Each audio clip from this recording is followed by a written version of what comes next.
It was made official this week. Originally reported by WrestleVotes, I believe last week, that indeed the commentary on Raw and SmackDown will be changing.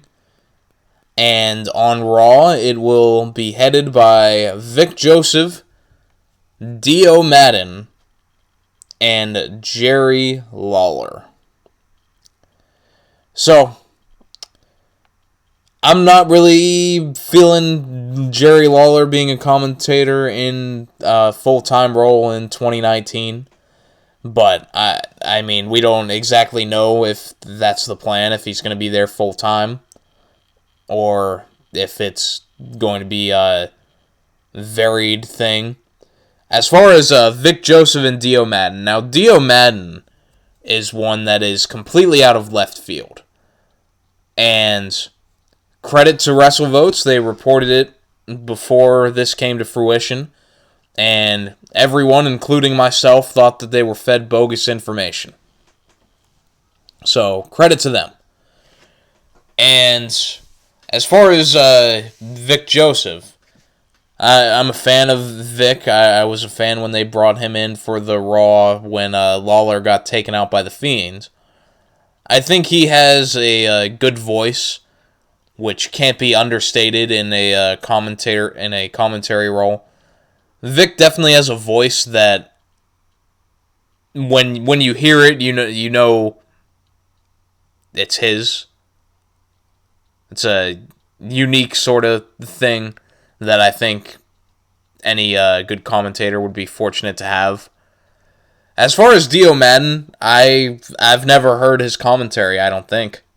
Maybe I have and I just don't realize it, but Maddin is someone who was in fact drafted in the 3rd round in the NFL draft in 2013 by the Houston Texans. He had a injury, never was able to really make a roster or do anything in NFL, so comes over to the world of broadcasting and makes it into WWE. And now he will be on Monday Night Raw every week.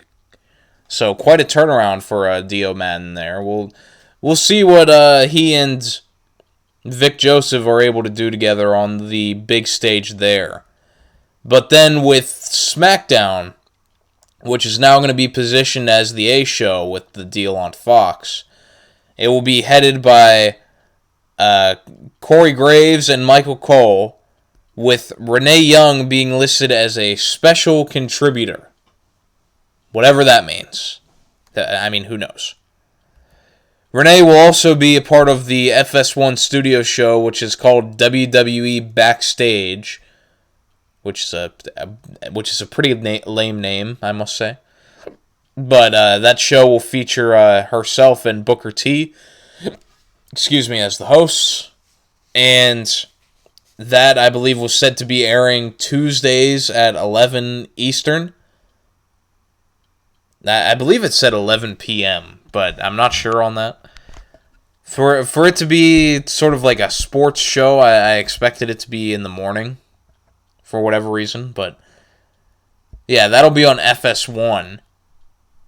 And Renee has always wanted to be in this sort of role, so good for her that they have an outlet for her to do something like that. Now, this leaves Byron Saxton and Tom Phillips on the outside looking in on all of these changes. And Sean Ross Sapp tweeted earlier in the day that he was told that Phillips will be doing some producing. Nothing has been said on Byron, but the saying that Tom Phillips will be doing some producing is very vague, and it certainly sounds like for both guys that this is a demotion, which sucks for them. Phillips, I think, has been a fine play-by-play guy. I'm not too high on him just because I feel like I never even noticed that he's there. Byron, he has his moments.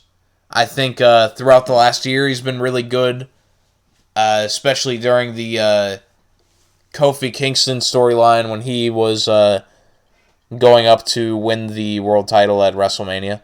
I think he was really good in that. He definitely has his moments. He definitely has his moments where he's not so good. And that brings me to my next point here, is that if the goal is indeed to have a more sports-oriented feel, especially with SmackDown, then with Cole and Graves, for one, if you had Graves and Byron, it would get pretty old and annoying. And the same thing with Graves and Renee, really. But if the goal is to have that sports-oriented feel, then Michael Cole and Corey Graves both need to be able to just call the action and act as, normal commentators. We can't have the same Michael Cole that we've heard forever. The oh my, the boss time, all that. It needs to go. Cole needs to be presented in a more serious way. And Graves, hopefully, will be more focused on calling the action and being able to give insights rather than bickering back and forth with he and Renee or he and whoever. Because, we've seen Graves. He's able to help tell a story of a match very well. When there's a good match going on, I think Graves is very good at giving insights and telling the story of the match. And I'll give him credit for that.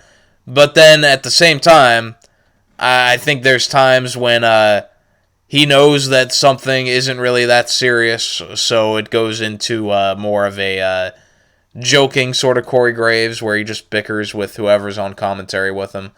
But yeah, and that was one of the early reports, is that Fox wants a more sports-oriented feel to these shows. So, I think the commentary is a big deal in that. And they need to be as sports-oriented as the action in the ring.